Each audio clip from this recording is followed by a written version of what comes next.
Hello, Diana. How are you? Thank you for so much for having me. This is so exciting. This is very exciting to have you. And we've never done this before where we've had a matchmaker, relationship expert to really just talk candidly about dating and relationships. I think it's always been hard to navigate that world, but I feel like it's increasingly more difficult because of dating apps, social media, which essentially have become another place for people to meet and greet each other. So I thought having you here could maybe give our viewers a little bit more insight and suggestions, recommendations on how to figure this all out. Of course, that's my pleasure. And that's definitely what I do 24/7. Or you ever get burnt out? You're like, I don't want to hear about love anymore. And it's very hard because it's such a social topic. So even if I'm with my girlfriends or with, obviously, my husband, like family, it always comes up, right? It's like you can't escape it. You can't. It's always around. Which brings me to, how did you get into your career path of being a relationship expert and a matchmaker? Because that's definitely a specialty. It's funny, Diana, that we're having this conversation today. About an hour ago, I was on the phone, with my stepdaughter, and I hate the word step, but my daughter, right, from my husband's first marriage, and we're very close. We're very close, and we were talking about, like, when you start out going to college, like I went to FIT, so my background is in fashion, right? It had nothing to really do with communications, right, with people, and I seeked out a life coach originally, who actually became my business partner because I was recommended to try hypnosis because I had an anxiety driving on highways because I had a very bad experience when I was 19. And here I am turning 38, almost 40 in my mind, right? And I'm like, I need to kick this crazy fear. So I was recommended to seek out hypnotherapy. I tried 2 hypnotists that didn't work, didn't feel comfortable. And I finally, just Googled, best hypnotist New York City. And my business partner, who's my business partner now, this man came up, Dr. Errol Gluck. And I had the therapy, went to him for 3 months, kicked the issue, was cured technically, right? And then I spoke to him because he also does executive life coaching. And I'm like, I'm 38. I have, God bless, a family. Like, my children are in school. What am I going to do with the rest of my life? I just couldn't. And I stayed home being a stay-at-home mother for 12 years, but I'm a doer. And my husband also said, like, you definitely need to do something. You're too smart to stay home. Like, that's not your personality. So he was very helpful in identifying what my skill set is. And he said, Rori, what do you really love? What are you passionate about? And I'm like, 2 things, people and love. And from there, he thought about that and he came back to me in about, I'd say in around 2 weeks and said, Rori, I've set up so many people, just not for business, but because I know people so well, because I know body language and I know who would be the right fit for who.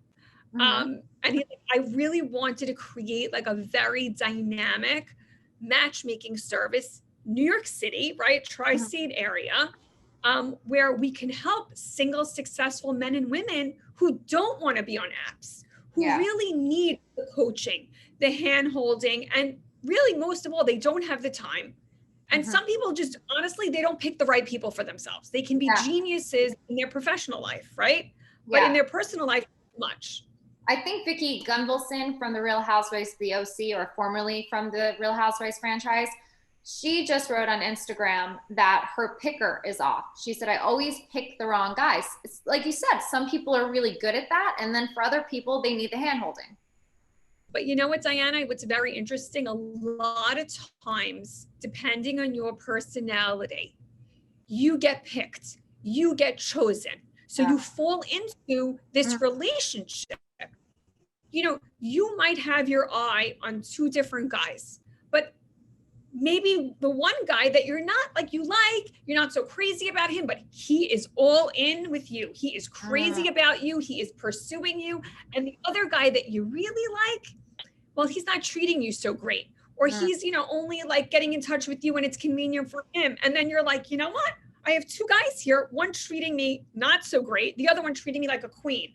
Well, the person treating you like the queen, if there's chemistry, technically you'll go with that, right? So that's what I mean when I say we get chosen. It's like, you have to know who you are. Am I the one that's choosing, or am I being chosen? And a lot of times when people get chosen, not that I want to say that they're settling, but they're kind of settling. That makes a lot of sense. I've been guilty of that in the past, where you go, okay, this one, because it makes sense, right? You want to go with someone who's consistent, who seems to be putting you, and I don't know if this is an archaic term, but on a pedestal and treating you very, very well, versus someone who's inconsistent, not always showing up all the time, because that's not going to work if you're looking for a serious partnership. And that's also not really validating. So I can see, but there is another option. Just don't choose either of them. Wait for something better. To be honest with you, I was guilty of that. When I was in my 20s, I married my first husband, okay, because I thought that's what I was supposed to do. When I was dating him and I was really young, 16, 17, 18, 19, it was fun. It was physical attraction. We all had the same friends. It was really like a fun thing to do. But when I also was confronted with another guy and another opportunity, that I really was like in love with this guy. And I thought this would be like my end all be all for a lot of other reasons. Like, my parents did not approve. So that was a whole thing in itself. But I just figured, oh, you know what? Then I guess my ex-husband, who was my ex-boyfriend, was still, running after me. Yeah. And I was like, oh, well, maybe I'm just supposed to be with him. And obviously not. 2.5 years later, there was a divorce. Yeah, no,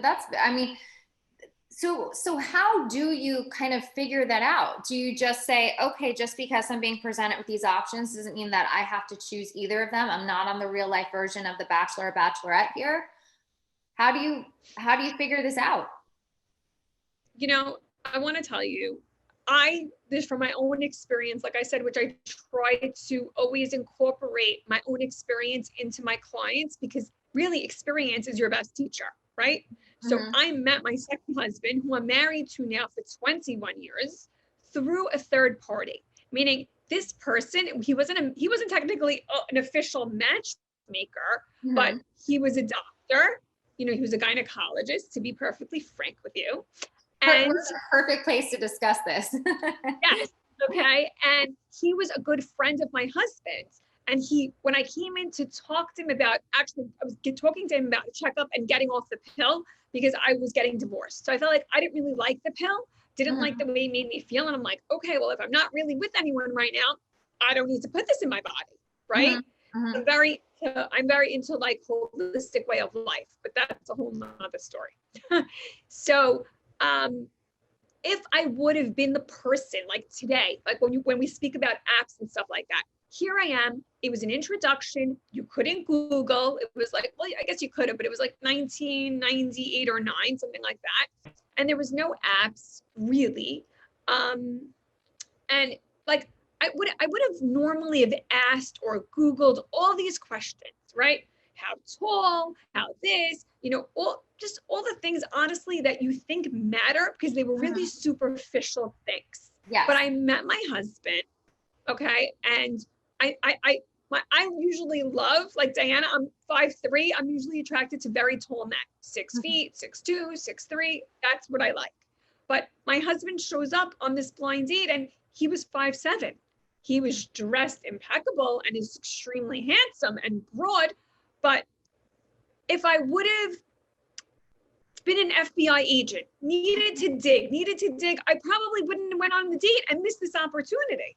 That's why I tell people, give people a chance. No, that's very good advice, because you do have to go out of your comfort zone a bit. What are some of the most, because you're hearing from singles all the time. What are some of the most common dating complaints you hear from singles? Okay, I hear that everybody, whoever they say they are, they're not. Okay, people lie. Like how? Okay, about so let's say if we're talking about on a dating app, right? Everybody wants to put their best foot forward. It's the same thing with women, right? That's when we talk about Instagram models. Do they really look like that when you meet them in person? You know, everybody has filters today. Everybody can make themselves look thinner. So you're not being your true self, which to me is so foolish, because when I meet someone, I want someone to be even more excited, that I should be more attractive and charming in person than behind a screen. Like, wouldn't you be so more excited and get to know someone and want to get to know someone? But it's like I always say, when you go on a first date with a girl, I tell this to men all the time, you know, don't take her to the best restaurant in town. Like, kind of let her and you both earn that. You know, first see what this person is all about. Like, there's nowhere to go from there. You know, that's why, like, a lot of times people will complain and be like, a friend of mine right now who is being love bombed. You know, don't be too much. Don't be like, also, a lot of times people complain about, like, they vomit, like, their dirty laundry on the first date. Like, why are you doing that? We all love a mystery. I don't care who we are. We all love a little bit of a challenge, right? And also, you don't want to go on a date and have a therapy session either. That's heavy. Right. Yeah. Exactly. And so many times people will talk about their ex. It's like nobody wants to go on this date and nobody wants to hear about negativity. Leave that person. I always say, leave your ex in the X files where they belong. No, I hear that. You know, a lot of people that are watching here, it's definitely a specific audience of people that have endometriosis. That is a chronic, debilitating illness that can sometimes affect fertility and things along those lines. And it's also just, you know, it's around menstruation. It's not like it's the most open topic there is to begin with. And it can impact dynamics with people, partnerships, relationships. When and how can someone broach that topic if they think there's potential with someone? So I love that question because it really is tricky. Yeah. But I have to say, I'm all about being honest. And I would never want to get someone into a situation that would really make them feel uncomfortable, almost like they feel stuck, right? Yeah. So it's a very personal topic. And, you know, it's not something that you want to talk about on your first 4 or 5 dates. Okay. I think everybody's situation, chemistry is different. But I think when there's a certain level of commitment in the relationship, meaning we are exclusive with each other, we would like to have a family, being the fact that you're in that stage of life, right? Mm-hmm. If you're someone who's in their 50s or 60s, like you're not, doesn't matter. You're not thinking about that ship has sailed in a sense, right? For being pregnant and having children. But when you're in the stage of life where you want to create a family, I think that if you both decide, wow, you know, we really love each other, we really want to see how this relationship goes because our goal is to get married and to have children, right? So that to me would be the right time where you could bring that up. And I have to say, not that I'm a doctor, but I would say that if that was me, I would want my boyfriend to come with me to the doctor. Let's get the facts from what the doctor has to say, because I do know a little bit about endometriosis, meaning I know that today there are so many ways of curing it with lasers and things like that. Obviously, there are some severe cases, but I would want my significant other to be with me and be like, this is the situation. Let the doctor explain it. This way, everything is transparent. Well, and if that person wants to take a ride with me and loves me that much, well, that's the person that I want to be with, right? And like, well, so there isn't necessarily a cure, but there are treatments like excision surgeries and things like that. But aside from even the fertility issues, which is a big thing, what about the fact that sometimes someone with endo is not feeling like they can function, that they are in such pain that they just want to lay down. And that can, I've heard from people with endo that can really impact a relationship because they don't necessarily have a sensitive partner. They don't necessarily know how to tell someone, hey, it's not that in early stages of dating, it's not that I don't want to see you, but I don't want you to see me not feeling well. Is that just being communicative and just telling, like you said, using honesty? I could tell you that when you're honest, right, then there's not like anything to think about. You're putting your cards on the table and you're seeing, not everything is perfect all the time. And I would want a partner who could really deal with the ebbs and flows of life. I want a man. I want someone who's strong. I want someone who's going to be there for me and be my biggest cheerleader, as I would want to be there for them. Mm-hmm. Absolutely. And I also think that there are red flags when you see how someone responds. So if you tell someone you have endo and their response is running for the hills, they did you a service, because at least you were able to gauge what they're made of. I mean, when I was first diagnosed, I was dating someone, a jerk. Did not know how much of a level of a jerk until one day he said to me, and it was very much about a power dynamic, I realized in hindsight, where he said, you're lucky that I'm with you, because a lot of guys wouldn't want a sick girl like you. And I wasn't acting sickly. I just had endometriosis and I was scheduled for my first surgery. And he saw it as a way to put me in my place, because he was always a really insecure, controlling guy and I was younger. And I thought, I will never be with anyone who uses my sickness as some sort of manipulation tactic. And that's exactly what it was. And I've heard from other people that have endo, a friend of mine who has endometriosis, and the guy said, oh yeah, I heard that makes like sex painful and stuff. And he dumped her after 2 months of dating and said, I want a girl who can have sex all the time with me. And I thought, and she was upset, and rightfully so. But I said, you're upset because that's like emotionally jarring. But man, thank goodness he showed his cards. Exactly. Thank God he showed his cards before you ended up marrying a jerk like that. Oh, totally. Well, speaking of, I mean, this is a little heavy, but going to kind of things that are light and also can be great situations if they work out, but then can also not be such great situations if they don't.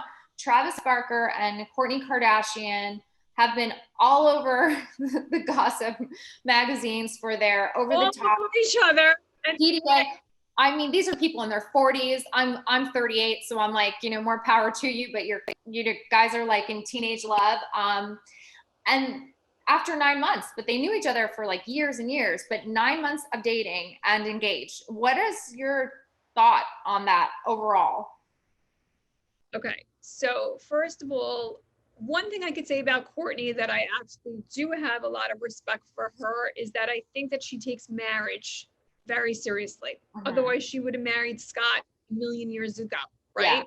So she's definitely not playing when it comes to that commitment. And I think she also has some, I think she's a little bit also scarred, which I completely understand, from her parents, everything that she went through with her parents. She definitely, they had said that she took the divorce, really not well. And I think that obviously, I think that she doesn't know what she's doing. She seems like she's a very sensible person, and she's all about family. You could see the kind of mother that she has been to her children through the years of just watching the show. Of course, we don't know each other. This is just, based on what we see out there. Right.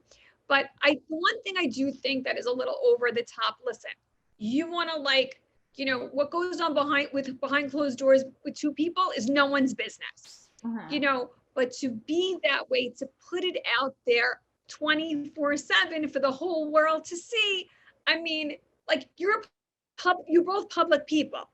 So you're just giving the media, right, stuff to talk about because it's very salacious. It's like, oh, like maybe we're going to get a show out of this now.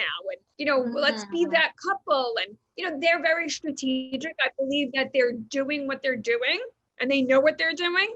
But a lot of times I wouldn't feel comfortable personally. I have kids and I would not want, and having that level of fame, I would feel uncomfortable for my children to see that on the internet and everywhere. Yeah. Like, I don't think that that's a good example. as parents. You really can keep that in the bedroom. It's okay. Yeah. Because it's not like just loved up posts. They're pretty like R-rated sexy posts. X-rated almost. Yeah. So totally. But thank you for joining us today. I feel like we could talk about a million things because there's so much to cover. But thank you for your insights and the wisdom that you have gained. I always say, like, wisdom is a series of mistakes. You have to live life. And like you said, give that person an opportunity. If you feel safe, comfortable, maybe they're not your quote unquote type, but you just never know. You might end up with the love of your life like you did.